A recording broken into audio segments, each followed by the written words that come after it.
Bonsoir tout le monde. Aujourd'hui, on va revoir les bases de Python. On commence par parler des fenêtres de Python. D'accord? Donc, Python possède deux fenêtres. La première, lorsque vous tapez sur Windows IDLE, d'accord? C'est la fenêtre commande. D'accord? La première fenêtre, on l'appelle fenêtre commande. On a déjà vu ça la fois passée.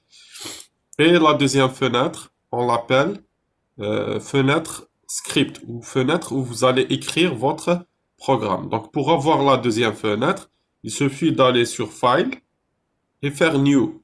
D'accord? Faire New. Donc, il vous ouvre cette nouvelle fenêtre. Donc, je vais vous montrer ça. Regardez. Vous m'excusez.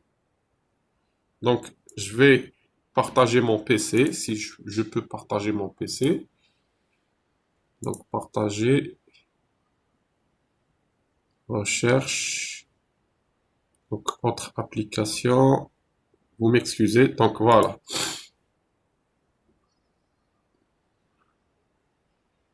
Non, c'est pas l'explorateur que je voulais partager.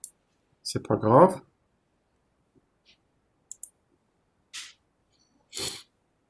Vous m'excusez. Partager le fichier. Partager, pardon. Partager ma fenêtre de réunion. Très bien. Est-ce que vous arrivez à voir? Là, je partage avec vous ma fenêtre de réunion. Donc, je vais repartager le PowerPoint et je partage avec vous le contenu. D'accord?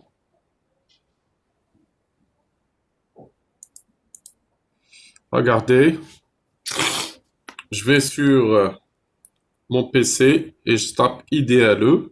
Est-ce que vous arrivez à voir mon PC? Oui, monsieur. Regardez, je tape IDLE. Donc, j'ai IDLE Python qui s'ouvre. Donc, je partage avec vous la fenêtre.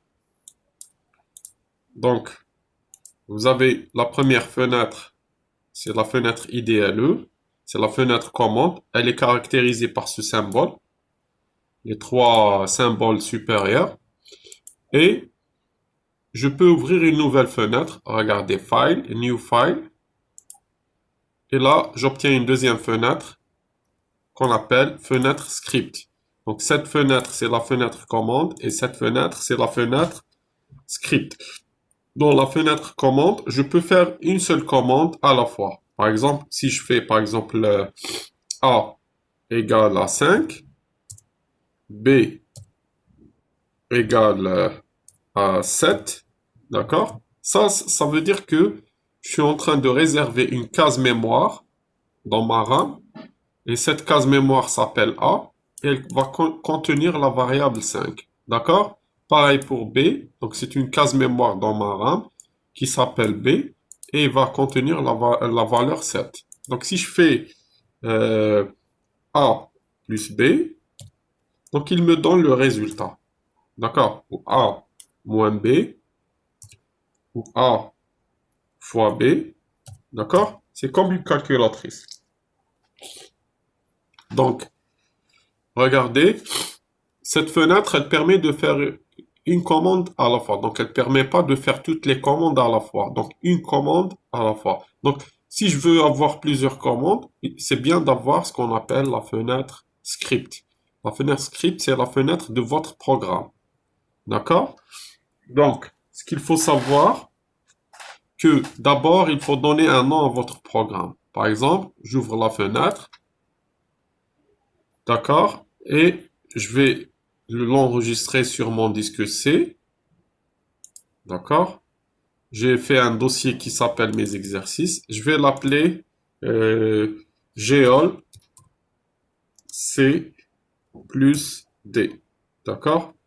Geol C plus D. Donc, ça c'est Non, il n'accepte pas le plus, d'accord? Je vais l'appeler géol, géol deuxième, d'accord?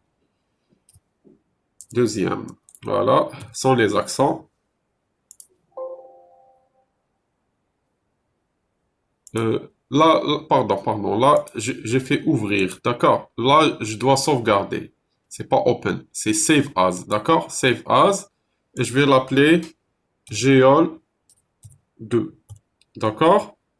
Donc, je sauvegarde mon programme, bien sûr, dans le dossier mes exercices. J'enregistre. Regardez, il me donne le nom du programme, je l'ai appelé geol 2, et le chemin vers le programme. Maintenant, ce qu'il faut savoir, que après avoir ces fenêtres, on va voir le chargement des bibliothèques. Ce qu'il faut savoir que sur Python, il y a des fonctions prédéfinies. Par exemple, la racine, la valeur absolue, par exemple le carré, la puissance, tout ça, c'est des fonctions qui sont de base sur Python. D'accord?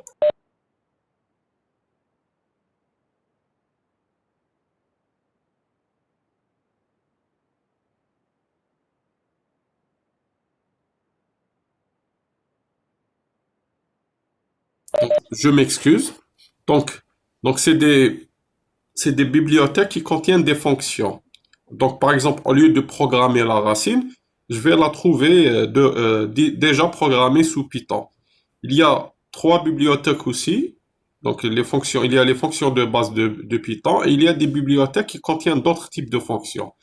Par exemple, il y a la bibliothèque NumPy, d'accord, qui contient les fonctions numériques de Python. D'accord? Les fonctions numériques, par exemple, les vecteurs, les matrices, d'accord? Euh, il y a la fonction SciPy, il y a la bibliothèque SciPy, pardon, qui contient plusieurs fonctions. Par exemple, la fonction MISC ici, elle me permet de faire la dérivée, par exemple, d'accord? Ou l'intégrale, ou autre type de fonction qui se trouve dans SciPy, d'accord? Donc ici, il y a aussi Matplotlib, c'est une bibliothèque qui me permet de dessiner. À l'origine, cette bibliothèque, elle appartient au langage MATLAB. Mais on peut la charger sous Python. D'accord? Donc, regardez. Donc, ça, c'est la première des choses à connaître, c'est les bibliothèques. Il y a aussi les commentaires. Tout ce qui suit le symbole dièse, d'accord, est considéré comme un commentaire. D'accord? Est considéré comme un commentaire. Le commentaire s'écrit dans la fenêtre script. Donc, on n'écrit pas un commentaire dans la fenêtre commande, d'accord? Il prend une couleur rouge, d'accord? Le commentaire ne s'exécute pas dans la fenêtre commande. On utilise les commentaires pour bien structurer le script et pour pouvoir répéter les commandes qui sont abstraites, d'accord? Pour bien repérer, pardon, les commandes qui sont abstraites. Donc ici, exemple. Donc on va faire notre exemple nous-mêmes. D'accord? Là, c'est la fenêtre de mon script. Je vais écrire, bon, je vais fermer la fenêtre commande. Je vais écrire dièse mon, ou bien je vais écrire programme, ou bien je vais l'appeler mon deuxième. On a vu la fois passée le premier programme, mon deuxième programme. D'accord? Là, je vais faire le chargement des bibliothèques. Donc, import numpy as np. Donc ça, c'est la bibliothèque numérique de Python. Donc bibliothèque numérique de Python. D'accord? Il y a aussi, je vais charger seulement cette bibliothèque et la bibliothèque matplotlib. Donc import matplotlib.pyplot, d'accord? Pyplot. as PLT. Ce qu'il faut savoir, donc ça c'est la bibliothèque dessin, bibliothèque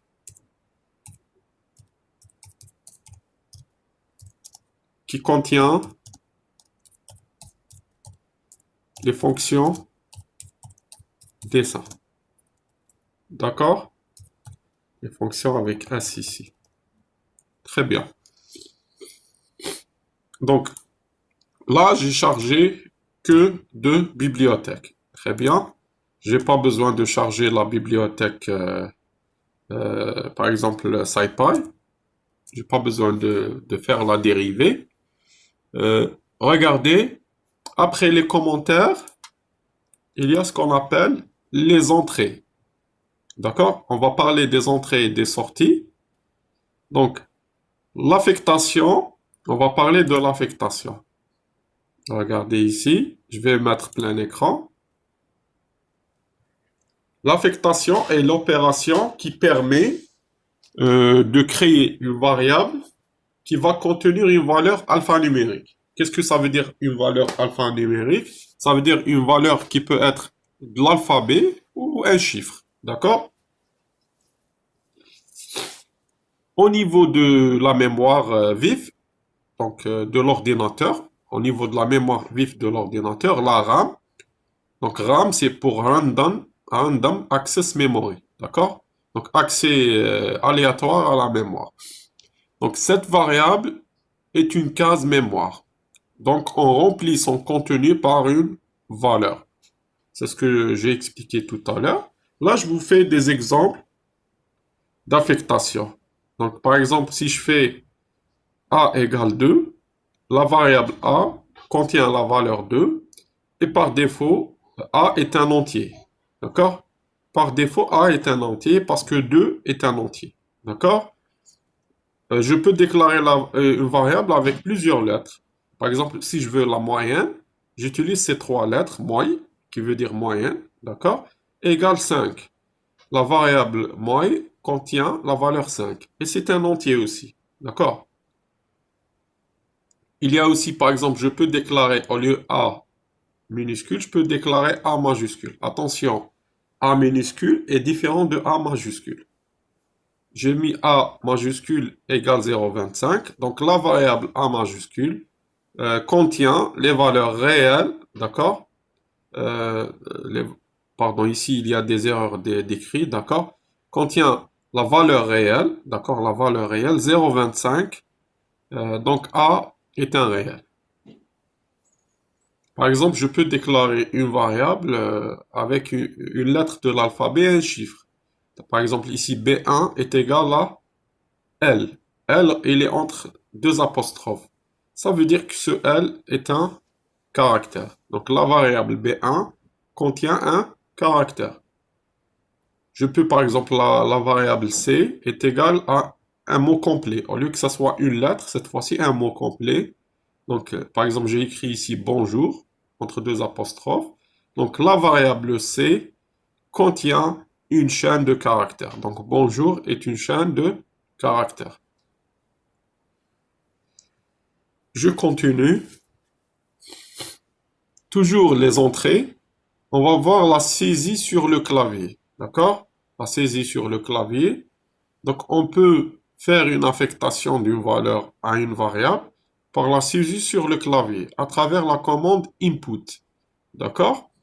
Dans ce cas de figure, la variable est chaîne de caractères par défaut. Donc on vous dit, si vous voulez saisir ou bien remplir une case mémoire d'une variable, vous pouvez le faire sur le clavier à travers la commande input. D'accord? On vous donne la syntaxe, donc vous mettez le nom de la variable, d'accord? Égal, input, et vous mettez un message, d'accord? Vous mettez un message ici, c'est pas coloré en vert, c'est en noir, d'accord? Vous mettez un message. Très bien. Donc, je vais faire ça. On va le faire rapidement. Regardez. Je peux faire par exemple A égale input. D'accord? Et je fais entrer la valeur de A. D'accord? Je mets deux points après, par exemple. D'accord? Là, je viens d'utiliser, regardez, je sauvegarde. Si j'exécute par exemple, là, il va me demander d'entrer la valeur de A, ici. D'accord? Regardez, entrer la valeur de A. Je vais dire par exemple, A est égal à 5. D'accord? Si j'écris ici A, il va me donner la valeur 5. D'accord? Mais 5, il me le donne entre deux apostrophes. Ça veut dire que pour lui, 5, c'est un caractère. C'est pas un chiffre, c'est un caractère. D'accord? Donc ici, par exemple, si je fais type de A, je ne sais pas ce que ça va marcher. Donc ça ne marche pas. Donc pour connaître le type de A, j'ai oublié la commande. Donc il va vous dire que c'est un caractère. D'accord? Donc là, on va continuer. Donc j'ai fait la même chose. Donc ici, je vous explique tout. Donc le curseur clignote, attend,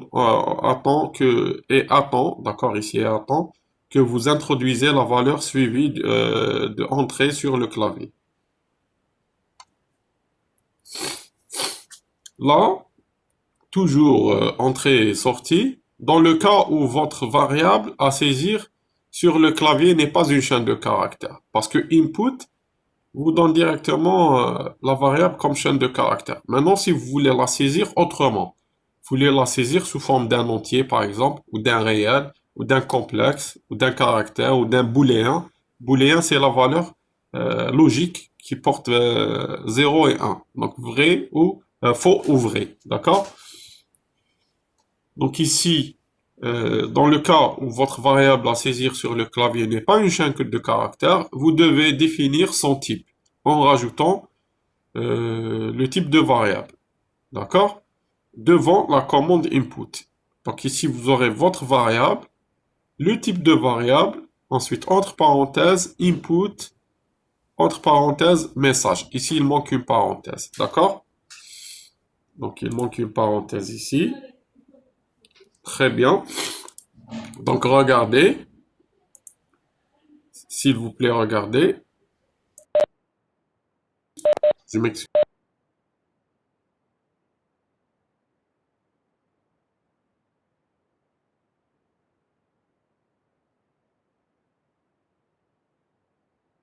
Très bien. Donc, regardez. Par exemple, je vais prendre A comme étant réel et B comme étant entier. On va le faire. Donc, ici, input. Donc, ici, je rajoute float. Float veut dire réel. D'accord? Donc, ici, float. Et je rajoute ici une parenthèse. Je vais écrire float pour dire A est un réel. D'accord? Je rajoute cette fois-ci B. Je vais prendre B comme étant entier. B, int. Int. Int veut dire integer. Integer, en anglais, ça veut dire entier. D'accord? Input. D'accord? Je vais prendre tout ça. Pardon. Pour gagner un peu de temps. Donc, entrer la valeur de B. Donc, ici, int pour, donc pour dire, pardon, pour dire que B est un entier. D'accord? Très bien. Maintenant, vous savez comment introduire les valeurs. Donc, si je sauvegarde et j'exécute, donc il va me demander d'abord d'introduire la valeur de A. Regardez, ça clignote. Je vais mettre, par exemple, A est égal, c'est un réel. Donc, je peux mettre, par exemple, 0,04. D'accord? 0,04. Ça, c'est un réel. Et B, je peux mettre, par exemple, 6. 6, c'est un entier. D'accord? Si je veux afficher A, je tape A. Là, il me donne pas 0,004 entre deux apostrophes, c'est une valeur réelle. Si je tape B, il me donne aussi la valeur de B. D'accord? Donc, on revient à la diapo. Donc, tout est expliqué ici.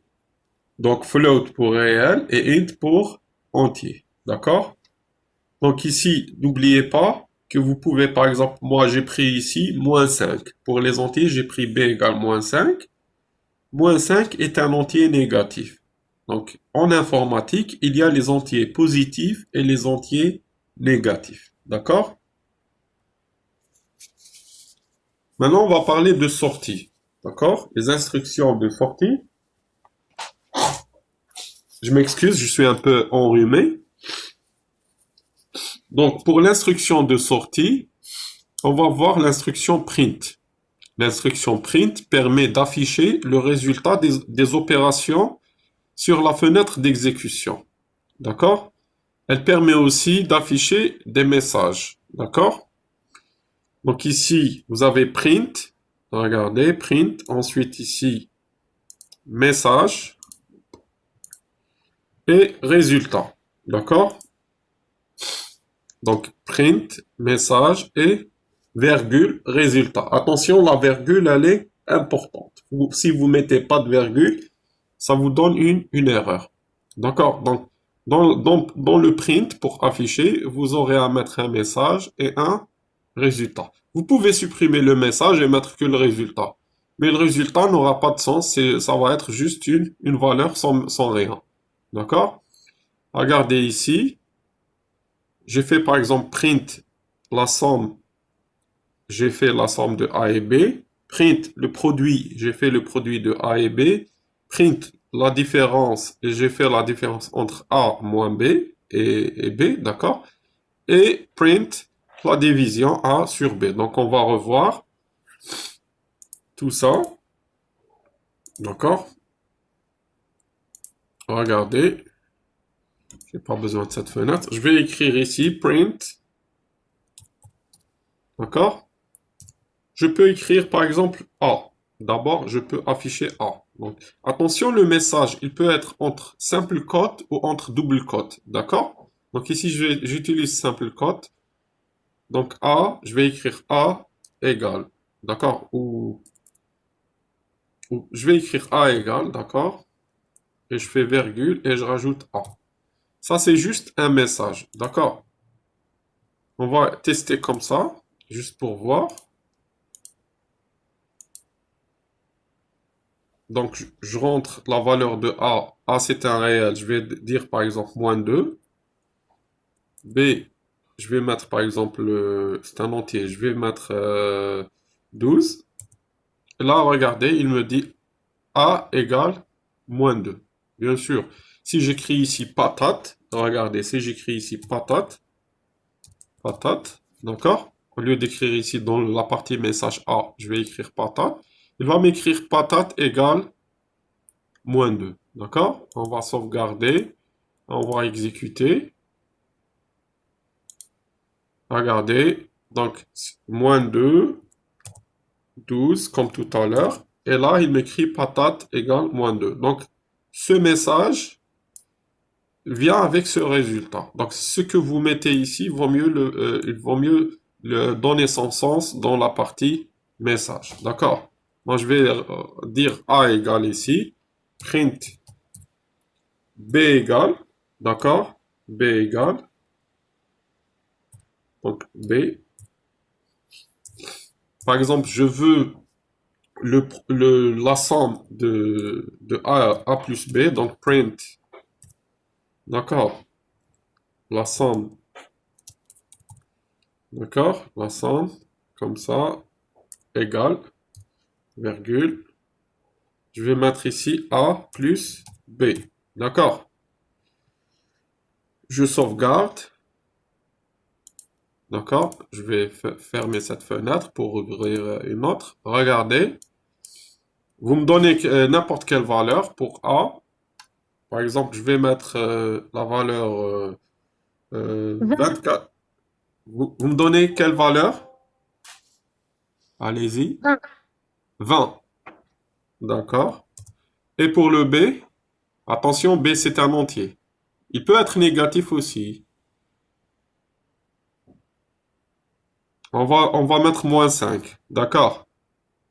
Regardez, il me dit que A est égal à 20, B -5, et leur somme, elle est de 15. D'accord? Je peux faire par exemple le produit. D'accord? Au lieu d'écrire ici la somme, on va écrire ici le produit. D'accord? Donc ici le produit. D'accord? Et je fais A fois B. D'accord? Je sauvegarde. J'exécute. Donc on va mettre 20 -5. Bien sûr, il vous donne la somme qui est à 15 comme tout à l'heure. Et le produit 20 fois -5, ça vous donne -100. D'accord? Très bien. On peut faire la différence. On peut faire beaucoup d'opérations. D'accord? Je ne sais pas, est-ce que ça existe? On va faire aussi print le reste de division. Donc le reste de division. Donc le reste de division. Là, je connais pas la commande, mais je vais la tester. D'accord? Donc A, mode B. Je pense qu'il n'accepte pas le mot mode. Mode veut dire modulo. D'accord? Ou bien on va mettre tout simplement la division. D'accord? La division. D'accord? A sur B. Donc tout à l'heure on a vu le produit. Cette fois-ci, on va voir la division. Save, run. Donc je vais prendre 20. Je vais prendre cette fois-ci -4. D'accord? Donc la somme c'est 16. Le produit 20 fois -4 c'est 80. Et la division 20 divisé par -4 c'est -5. D'accord? Est-ce que vous arrivez à voir? Oui, monsieur. Très bien.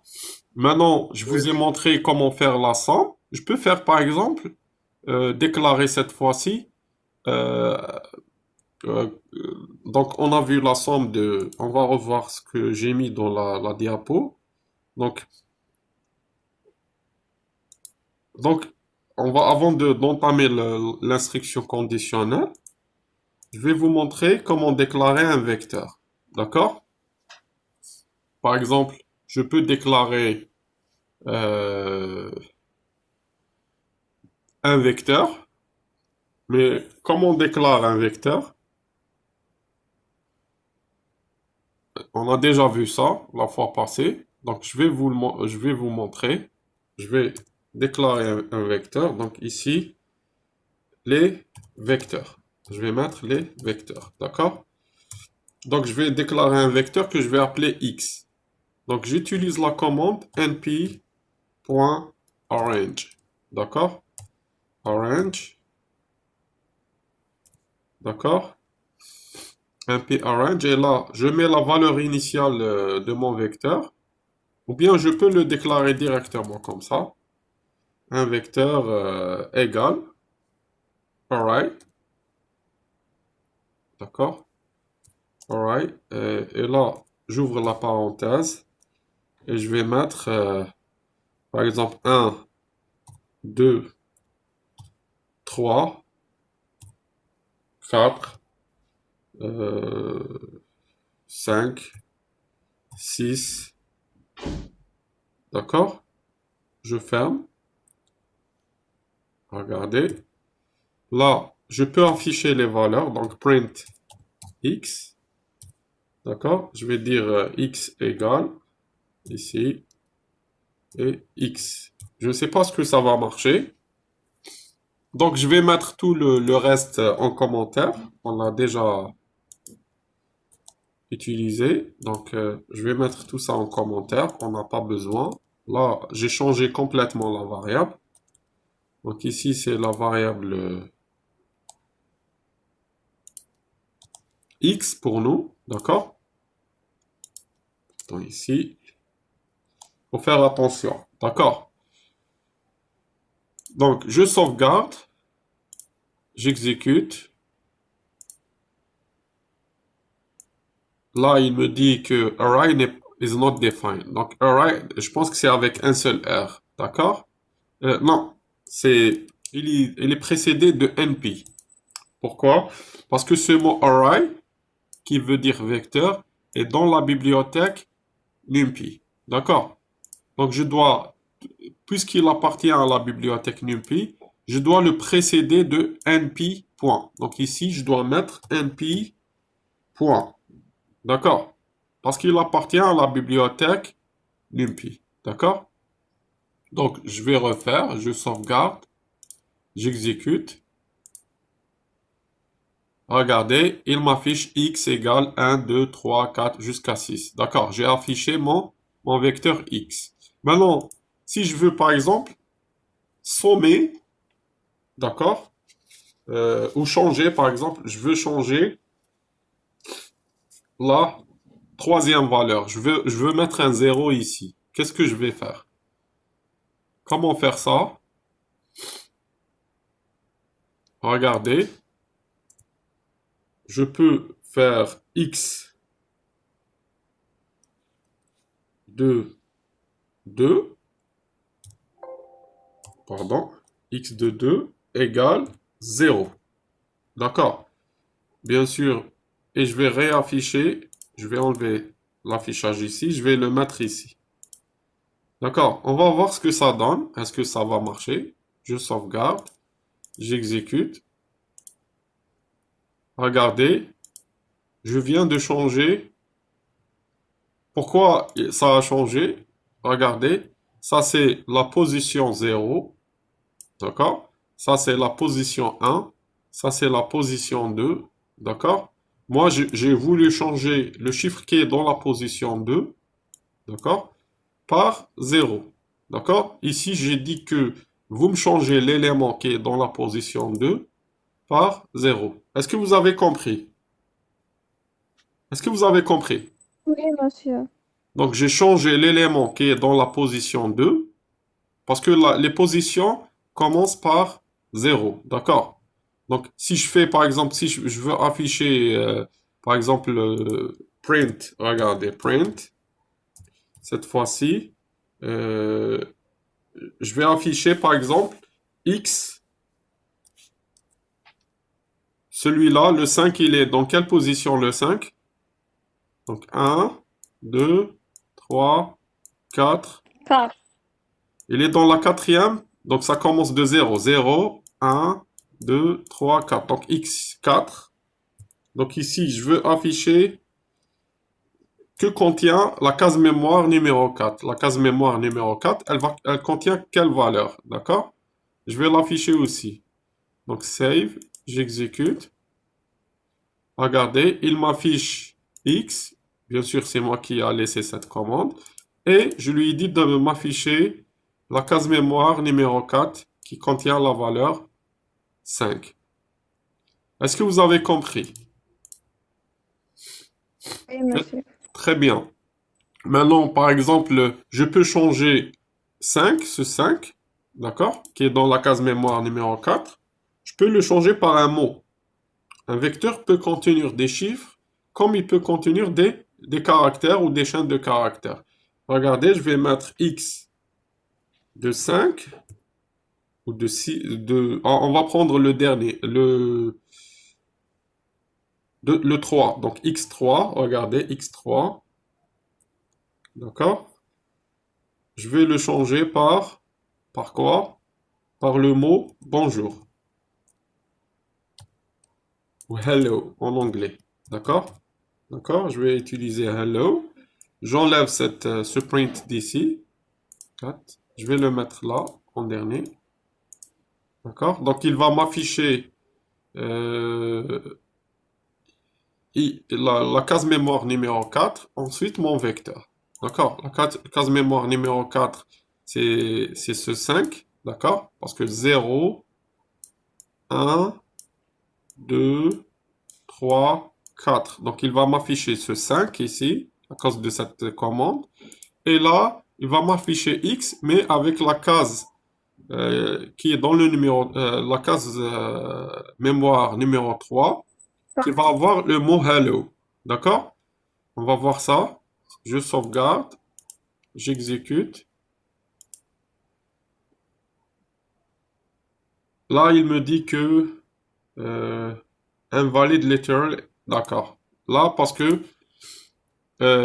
j'ai utilisé NP-Array. NP-Array, ça veut dire que là, j'ai pris des valeurs numériques. NP veut dire numérique. D'accord.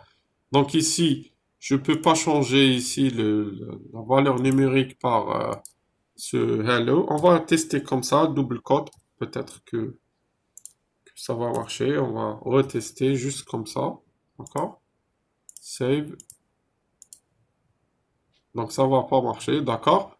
Donc, je vais mettre ici la valeur. Je vais mettre 0,5. D'accord? 0, moins 0,5. D'accord? Juste pour dire que on peut changer, d'accord, la valeur. Donc, save, run, d'accord? Euh, il est où le 0,5? Regardez, il m'a affiché 0 ici. D'accord? Au lieu de m'afficher moins 0,5, il m'a affiché 0. Parce que pour lui, le x est un vecteur d'entier. Donc, il prend que la partie entière. D'accord? Donc, c'est bien de définir ce vecteur comme étant un réel. D'accord? Je vais essayer de faire float. Est-ce que ça va marcher? D'accord? لو افيشاها برك ما دارش لا فيرغول بيسك انت خليت هذيك في لا دوزيام اكس 2 est égal à 0 دونك Oui. قعدت هذيك 0 والتروازيام 0.5 Ah, d'accord. Donc, ça, c'est 0, 1, 2. Ça, c'est le 3. Vous me dites que ça, c'est le 3. اه مسيو انت من قبل راك كاتب اكس اونتر بارونتيز 2 est égal à 0 Oui. وتحتها x 3 est égal moins 0.5 Oui. دونك في لا دوزيام قعدت هذيك 0 وفي التروازيام بدلها دار 0.5 نحى 5 دار 0.5 برك بالك لا فيرغول هذيك ما دارهاش Non, non, non, non, non, non, non. Il a mis un 0. D'accord. Il a mis juste un 0. D'accord.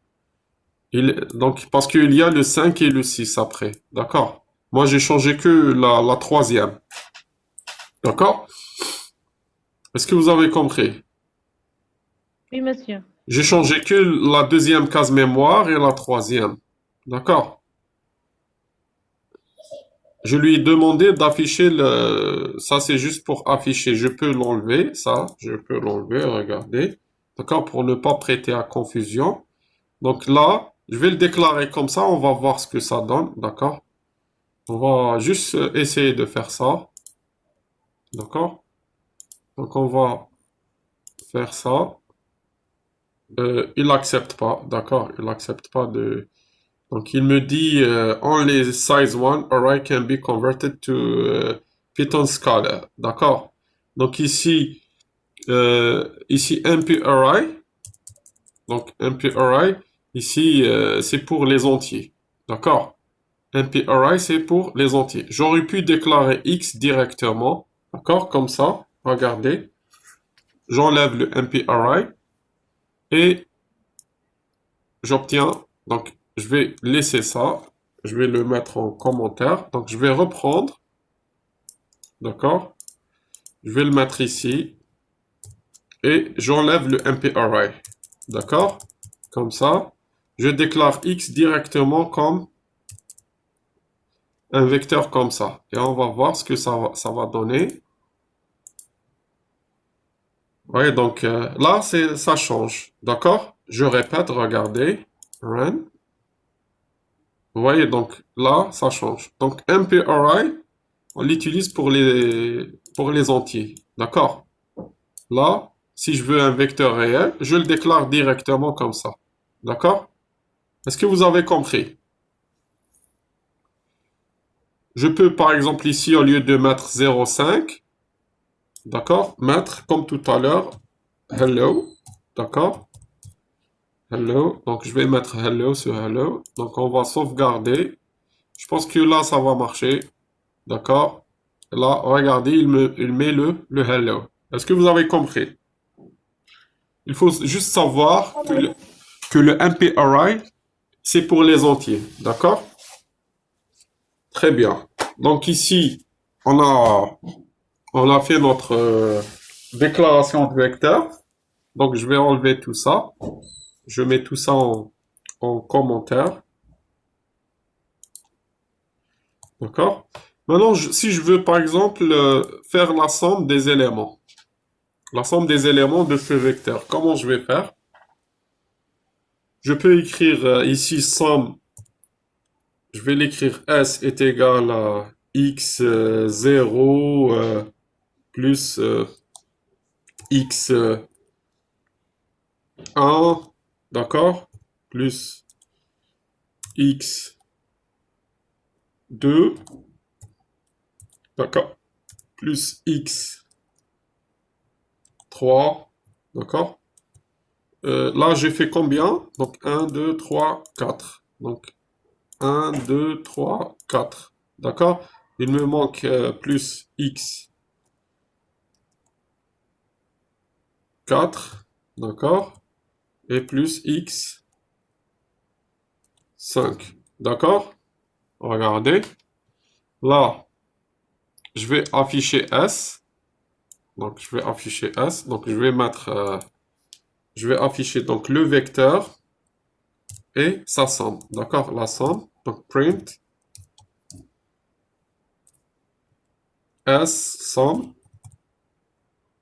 égale. D'accord? Et je mets S. D'accord? On va tester. Save. Run. Regardez, il me donne la somme, c'est 21. Donc 1 plus 2, c'est 3. 3 plus 3, 6. 6 plus 4, 10. 10 plus 5, 15. 15 plus 6, 21. Donc c'est juste. Ouais, donc là, c'est juste pour faire la somme. Mais imaginez, vous avez un vecteur qui contient 100 valeurs. Comment vous allez faire ça? Par exemple, je peux déclarer un vecteur qui a 100 valeurs. Comment je vais sommer ces valeurs? Est-ce que quelqu'un peut me dire? En utilisant ce qu'on appelle les boucles. D'accord? En utilisant les boucles. Donc, je vais vous montrer, avant de parler des boucles, je vais parler maintenant des instructions conditionnelles. D'accord? Avant de faire les instructions conditionnelles, je vais déclarer un deuxième vecteur que je vais l'appeler y. D'accord? Y, par exemple, est égal, là, je vais prendre x est égal à 0, 2, 4, 6, 8 et 10. D'accord? 8 et 10. Je vais prendre les chiffres pairs. D'accord? Et ici, je vais prendre y est égal à 1, 2, 3, 4, pardon, 1, 3, 5, 7, 9 et 11. Est-ce que c'est la même dimension? J'ai combien ici? 1, 2, 3, 4, 5, 6. 1, 2, 3, 4, 5, 6. D'accord. Donc, ils ont la même dimension. Donc, je peux faire la somme des deux vecteurs. D'accord? Je peux faire la somme des deux vecteurs. Donc, je vais mettre ça en commentaire. Je vais mettre ça aussi en commentaire. Donc, je peux ici faire print. Print. Et là, je fais x plus y. D'accord? Donc, je veux afficher x plus y. Donc, on va voir ça. Bien sûr, ici, j'ai oublié d'afficher y. Donc, je rajoute y ici. Print y. Donc, y égale y. D'accord? C'est juste pour... D'accord. Parce que là, on affiche X, on affiche Y et on met leur somme. Je sauvegarde, j'exécute. Regardez, il m'affiche X, il m'affiche Y. Et là, leur somme, regardez, qu'est-ce qu'il a fait? Est-ce que pour vous, c'est juste? Non? C'est pas juste. Oui. D'accord? Pourquoi? Qu'est-ce qu'il a fait ici? Il n'a pas fait le calcul, yani la somme. Il a pris la fin du premier vecteur, il l'a lié au début du deuxième vecteur. Il a fait ce qu'on appelle Oui. la concaténation. On appelle ça la concaténation. Donc, comme si on colle la fin d'un vecteur avec le début d'un autre. D'accord? Cette opération est appelée concaténation. D'accord? Là, je peux faire leur somme dans un autre vecteur que je vais l'appeler Z. Z égale X plus Y. Et là, je vais afficher Z. On va voir ce que ça donne. Est-ce que ça va changer? Donc, ça change pas. D'accord? Donc, ici, si je mets ici point, est-ce que ça va marcher?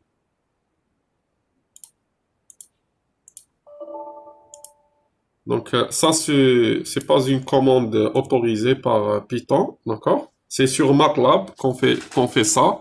On fait la somme élément par élément. D'accord? Donc, ici, j'ai tout un fichier pour ça. Je vais vous le montrer. Donc, open. Donc, j'ai tout un fichier pour ces opérations. Je l'ai appelé TP1. Je vais vous l'envoyer par mail. D'accord? Regardez. Là, lorsqu'on déclare deux vecteurs avec MP-array, d'accord? Et lorsque je fais leur somme, d'accord? Je vais faire leur somme ici. Regardez. Ça marche. D'accord? Donc ici, si vous voulez faire la somme, il vaut mieux utiliser le MP-array. Donc je vais redéclarer ici X avec MP-array. Parce que la fonction qui somme vectoriellement les produits, elle est dans dans NumPy. D'accord? La fonction qui somme les vecteurs X et Y, elle est dans NumPy. Vectoriellement, elle est dans NumPy. Si je fais comme ça, sans le NP-array, d'accord? Ça va pas faire la somme vectorielle, ça va faire ce qu'on appelle la concaténation. Donc ici, je vais aussi dire np.array.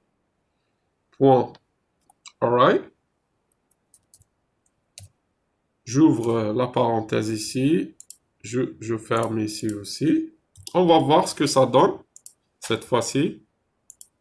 Je sauvegarde, j'exécute. Regardez, est-ce qu'il a fait la somme? Donc 0 plus 1, c'est 1. 2 plus 3, c'est 5. 4 plus 5, c'est 9. 6 plus 7, c'est 13. 8 plus 9, c'est 17. Et 10 plus 11, c'est 21. Donc, il a bien fait la somme. Est-ce que vous avez compris? Oui, monsieur. Donc, Oui, monsieur. la somme vectorielle, pour faire la somme vectorielle, il faut passer par la bibliothèque NumPy. Donc, on doit utiliser le NP-array. D'accord?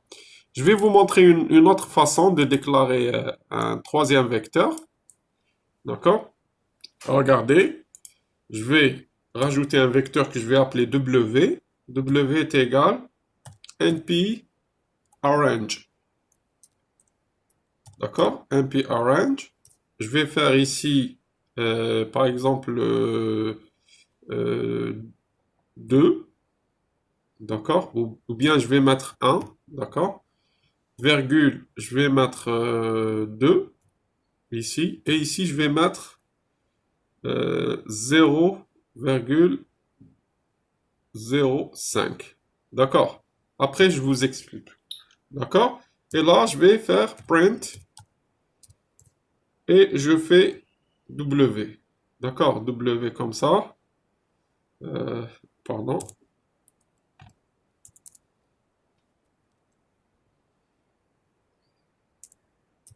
Voilà, W. Je pense que c'est un peu... Mais ça veut- c'est pas la même dimension.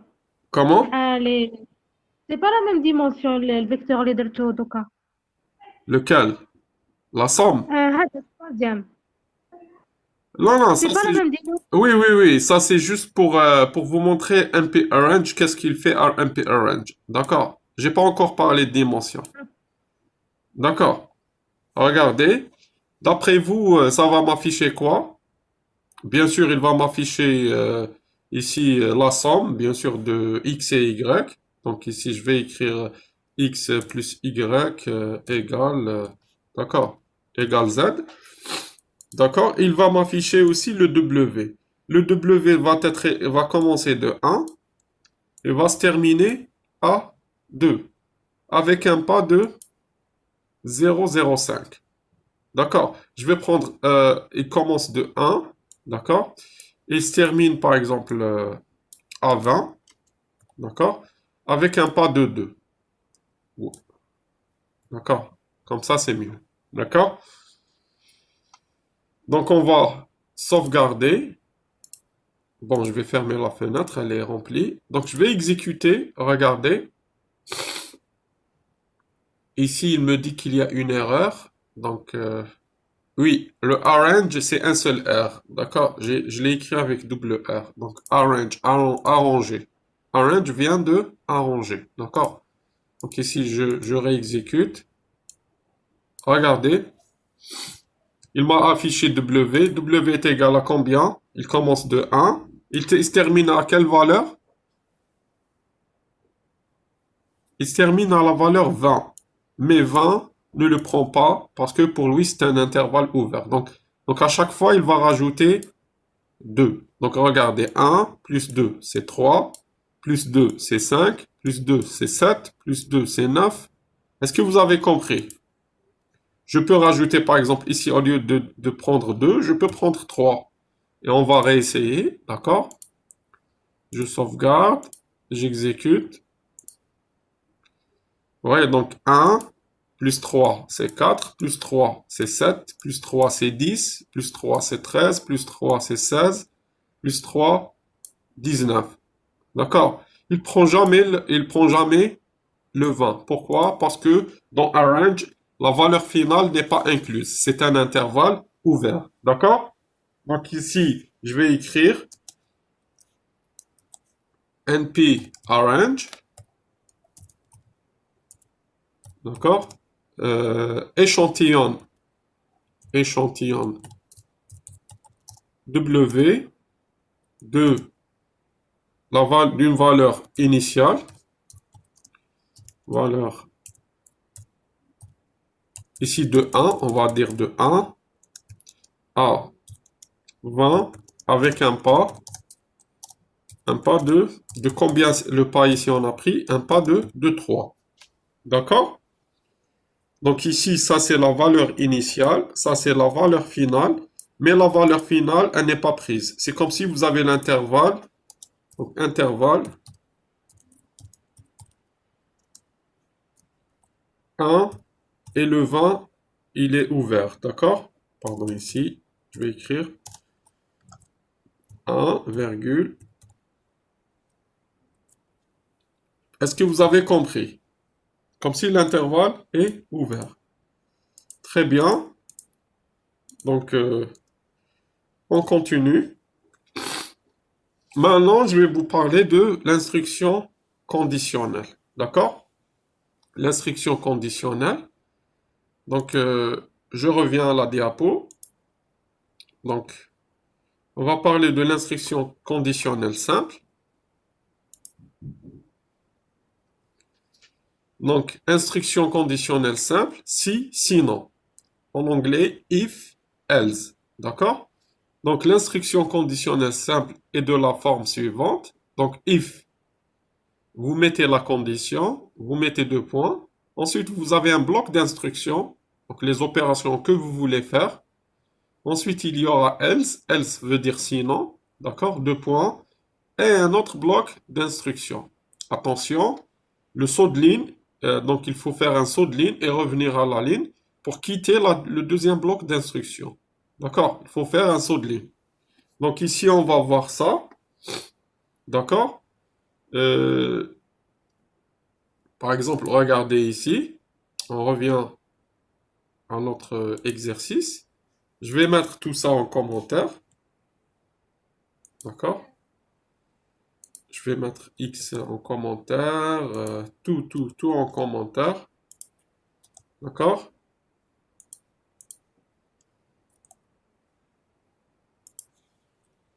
Pardon.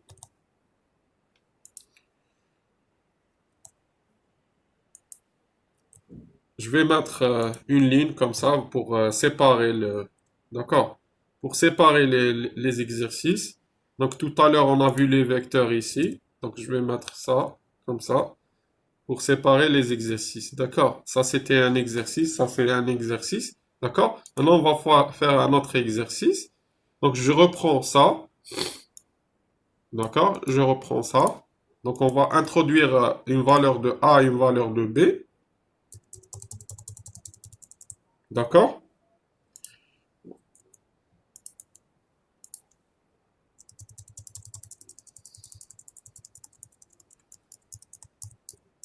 Donc, est-ce que vous voyez?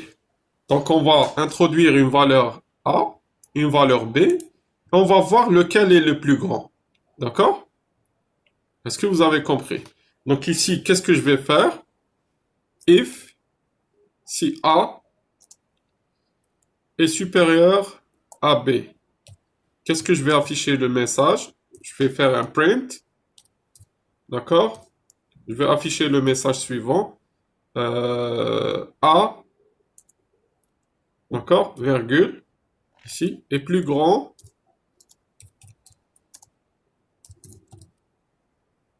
que, je fais espace, voilà, B. Donc, il va m'afficher A, la valeur de A. Ensuite, ce message est plus grand. Ensuite, la valeur de B. D'accord? Sinon, donc je peux le faire comme ça. Je sauvegarde, j'exécute. Donc, il me dit d'introduire... bon, on va faire ça sur une nouvelle fenêtre. D'accord? Regardez, il me dit d'introduire la valeur de A. Par exemple, je prends A est égal à 30. D'accord? Je prends B est égal à 2. Donc, il me dit 30 est plus grand que 2. D'accord? Dans le cas contraire, il va faire quoi? Je vais réexécuter le programme. Je vais prendre cette fois-ci A égale à 2 et B égale à 30. Je fais l'inverse. Il ne va rien afficher parce que je n'ai pas de message de sinon.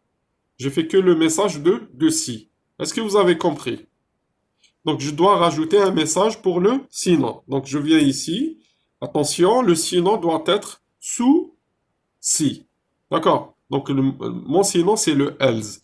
Donc, mon else doit être au-dessous de if. Donc, else, je mets deux points. Et ici, print. Je reprends le même message, comme ça. Copie. Et je vais inverser. Je vais dire B est plus grand que A. Je sauvegarde. D'accord? J'exécute. Donc, je prends A est égal à 30. B égale à 2. Très bien. Je refais. Cette fois-ci, j'inverse. Donc, je prends A égale à 2. B est égal à 30. D'accord? Est-ce que vous voyez? Donc, ici, ça marche. D'accord? J'ai fait ce qu'on appelle une instruction conditionnelle simple. Si, sinon. If, else. D'accord? Maintenant, je vais vous montrer une autre façon de faire. D'accord? Donc, ce qu'on appelle l'instruction conditionnelle imbriquée. Ça, c'est l'instruction conditionnelle imbriquée. Donc, lorsque vous avez plus qu'une condition, vous avez deux ou trois conditions. D'accord? regardez, l'instruction conditionnelle ici imbriquée, pardon, imbriquée, d'accord, et de la forme si, condition, ensuite bloc d'instruction, else if. Elif veut dire else if, d'accord. Donc else, sinon, donc sinon, si, sinon, si, c'est else if, d'accord. Else, else if. Donc on enlève le SE, ça devient elif. Donc bloc d'instruction, sinon bloc d'instruction. Bien sûr, il faut faire le saut de ligne et revenir à la ligne. D'accord? Donc je vous montre ça, regardez. Ici, j'ai pris trois valeurs. Je peux rajouter une valeur ici. Je viens dans l'exercice.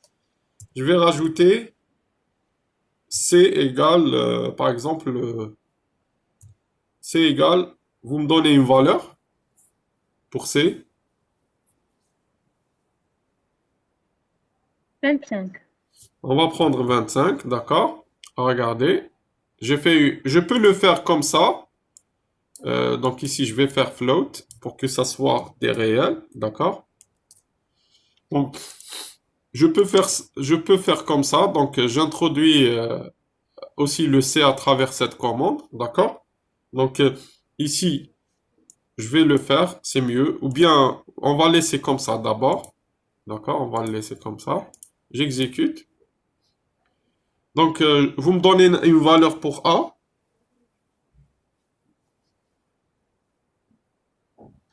Bien sûr, ici, j'ai oublié. Donc, j'ai oublié de faire la condition pour C. Donc, si A est supérieur à C, supérieur à B, mais je dois aussi le savoir est-ce qu'il est supérieur à C. Comment je vais faire? Alors, donc, je vais faire quoi? Je peux faire ça, regardez. If si A est supérieur à B, il va afficher A supérieur à B. Ensuite, ici, elif, donc si A est supérieur à C, d'accord? Je vais écrire A est supérieur à C. Donc A est supérieur à B, A est supérieur à C. D'accord? Donc A devient le plus grand. D'accord? Là, mais là, c'est un peu compliqué. D'accord? C'est un peu compliqué. Je dois faire aussi un autre elif. Donc si B est supérieur à C. D'accord? Donc je dois faire ça. Elif. Cette fois-ci, B supérieur à C. D'accord? Je fais deux points. Bien sûr, deux points ici. Pardon, ici, deux points. D'accord? Je vais faire print. D'accord? Je vais écrire B, virgule, est plus grand que C. D'accord?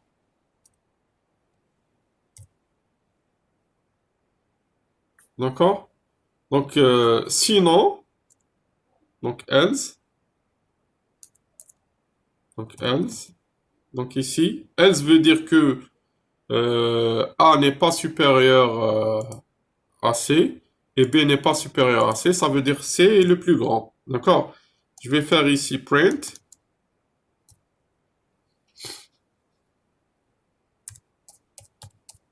Vous allez voir qu'il y aura un problème de décalage. D'accord? C est le plus grand.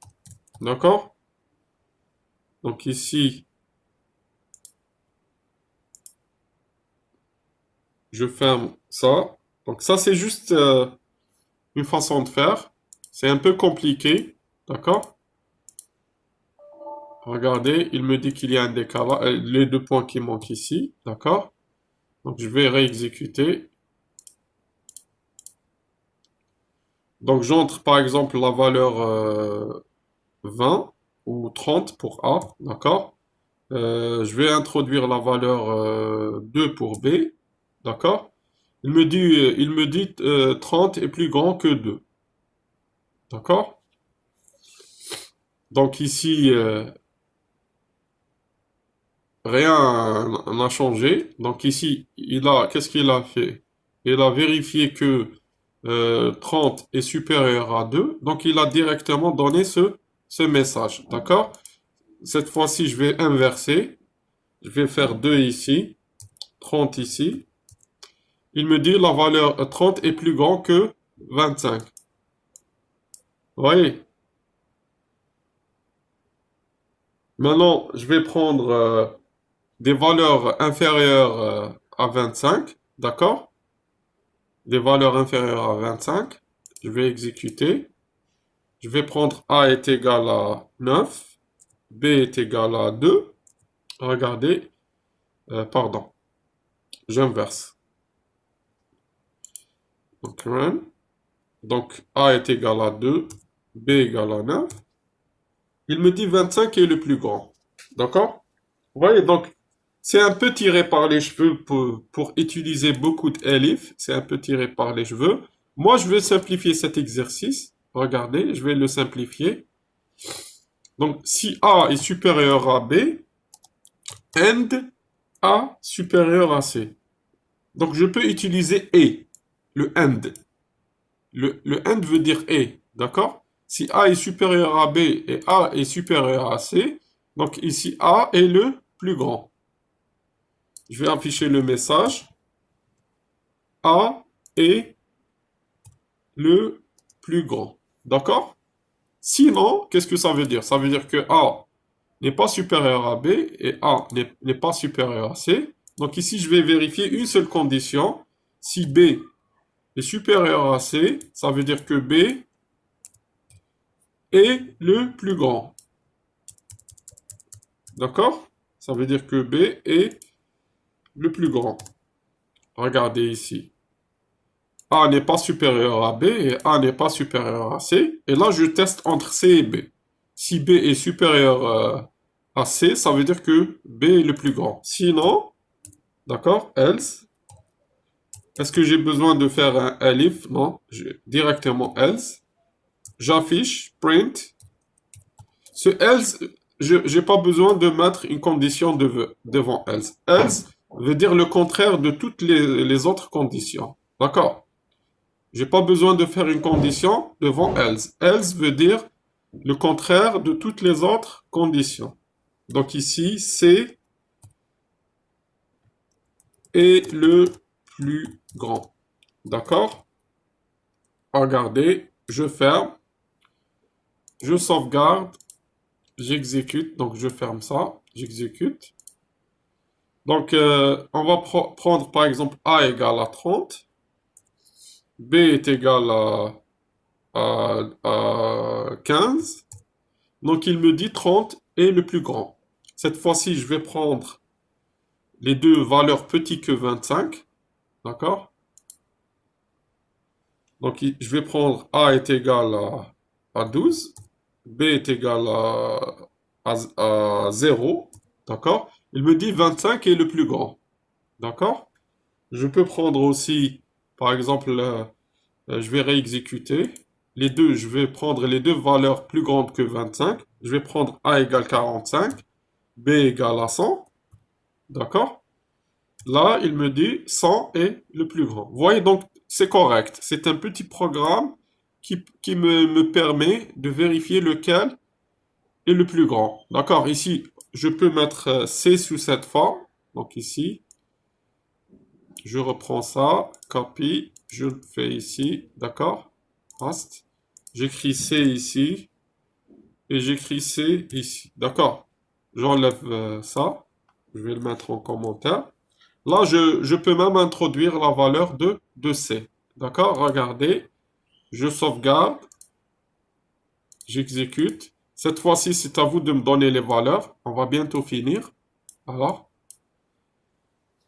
vous me donnez quelques valeurs pour A, B et C. Donc, je vais donner une valeur A est égale à moins 5. B est égal à 0,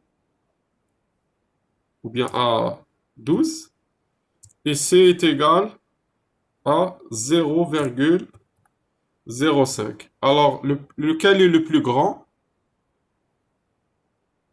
Bien sûr, c'est 12. Donc, on va afficher le message. 12 est le plus grand. Donc, on va voir le PowerPoint. Donc, vous voyez, donc, je vous ai fait un petit résumé des premières instructions.